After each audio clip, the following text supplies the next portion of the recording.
Hey guys, so in this episode, I want to show you how you can use eRank to find your competitors.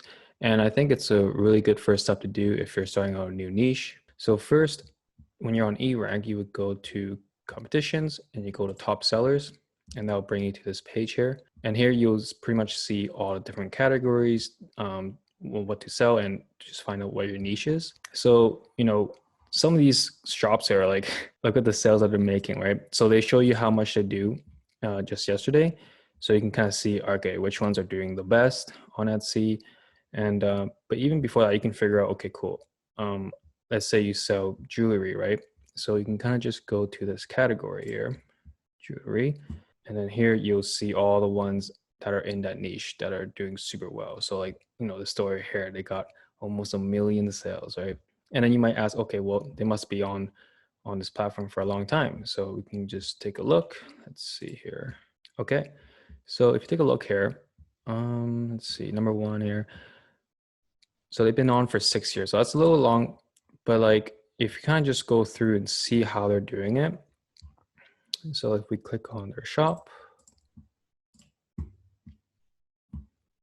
as you can see, it's right when you click in here, you can see how clean it is, how simple. And that's something I always say, like if you're starting out a store, make sure, the aesthetic is very clean, minimal. So yeah, you can just see how they're doing their photos. So a lot of them show some of the products, but a lot of them are just showing pretty much on a person, right? So instead of putting it on a mannequin or just on like a background, you can see how they're doing it. And you can take a look at here. Just look at how they're doing the titles and keywords, right? So you see a bestseller, amazing. Okay, so now you can see, okay, cool. Is this keyword going to be beneficial to you? Is this something that you can use for yourself? Look at how many different images they're using, right? So that's just an example, right, on what you can do to look through your competition. So let's see if we go to another category. Let's say if we do art and collectibles, you can go through here and let's see. Yeah, so like I said again, doing research prior to how you start is very important, right? You want to research all your competitors, make sure how they're doing it. And I don't mean to say copy them or anything, but you want to just model them because they've been around for so long and they kind of know all the strategies, right? So you kind of just want to model them and then see if these are applicable to you. So another trick I like to do when I'm doing this top seller research here, a nice way to do it, if you just search here, click on the year that you want to look into, or what shop the year open, and let's do 2020. Because sometimes, you want to look at competitions competitors that are just starting out when you are, right? So it's a good way to see, okay, cool. Like, let's try pet supplies. I don't know. 2020. Wow. Like, okay. So these shops here, they literally just started within a year ago, and look at how many sales they have already, right? So let's say we don't even click on the top ones. We can kind of go down to the bottom ones, right? And because these are all doing super well for just starting within a year, right? So let's try Cranberry Designs. Okay. So let's look on the store. Very, very colorful banner, very striking. So yeah, so this is obviously a certain aesthetic, right? But it's still very cohesive. Everything is very consistent. You can tell that it's all done by one shop. And yeah, you can just go through them. And like I said, click onto the listings. And the more research you do, the better it is for when you're starting out. And when I look at these things, right, it just kind of gives me motivation. But wow, like these shops are just doing so well. Started within a year, already got almost 3,000 sales. I'm sure they'll probably hit 3,000 within today. And then, yeah, just look at how they're doing their shots. Are they adding text to really explain what they are, how they're doing their descriptions, right? So nice and simple, not like too much where it's just like overwhelming, right? And then you can go down, look at how they're doing the tags. Are these tags applicable to you?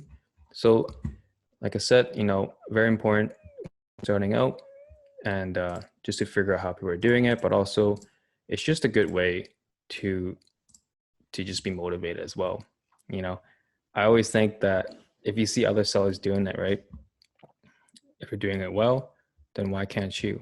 If these people can do it and make a living out of it, and I 100% believe that you can do it as well, as long as you like have the go through the right steps, and then you'll be able to succeed. So let's look more into this. Let's try home and living. Same thing. We will do 2020, just so we can kind of just gauge between people that are starting out. Or you know what? Let's even do 2021. Let's do very recent. Like here, look at this. Almost 3,000 sales just within this year. It's incredible. Like, and I think Etsy is growing so rapidly. They're spending a lot on their marketing budgets that I think anyone can jump in here and just kind of just win, as long as you're doing the right steps. So let's take a closer look.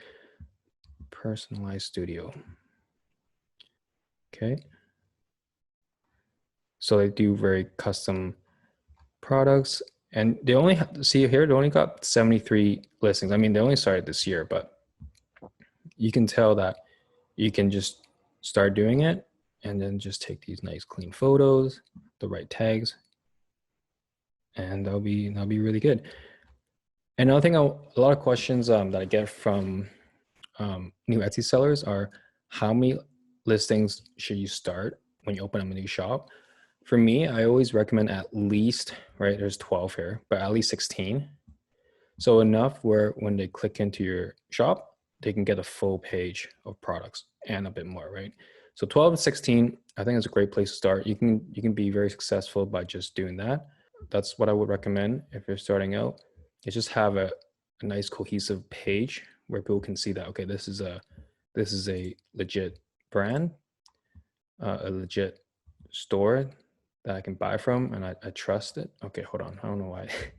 Okay, so yeah, like another thing that you can think of, if you want to sell on Etsy, but you're not really sure what you want to sell, you don't have anything that you can make, but maybe you're good at graphic design, maybe you can offer something that's digital, right? So you can just look through different shops, and let's see, Zenspire Designs. Yeah, and just be self-aware of what skills you can offer. Maybe like I'm guessing this is a sticker shop here. So maybe you're really good at graphic design and doing art. Okay, cool. So this person is doing really well just selling stickers. So maybe you're a good illustrator, and you can just design stuff. And then another way I think it's really cool is reverse engineering, in terms of, this is one form of reverse engineering where you're finding the consumer, how they're buying it from the shops, and kind of reversing it back to what you can apply to your shop. So let's say, well, these people are really liking this design, maybe they're liking the skeletons, then you can kind of create something similar. And then I'm not saying copy it, but you can create something similar using the same similar tags, and then kind of reverse it back. Wait, you know what? Like, yeah, I'm good at designs, so I can make these and then create a shop, do something similar. But these, I mean, this person's doing super well. They have like 14, almost 1,500 listings. Like, that's a lot to start, but it's a step, right? You can start. And back to one of my main things I always say is that when I see shops that are doing super well and they're being successful at it, I just think that you can do it as well.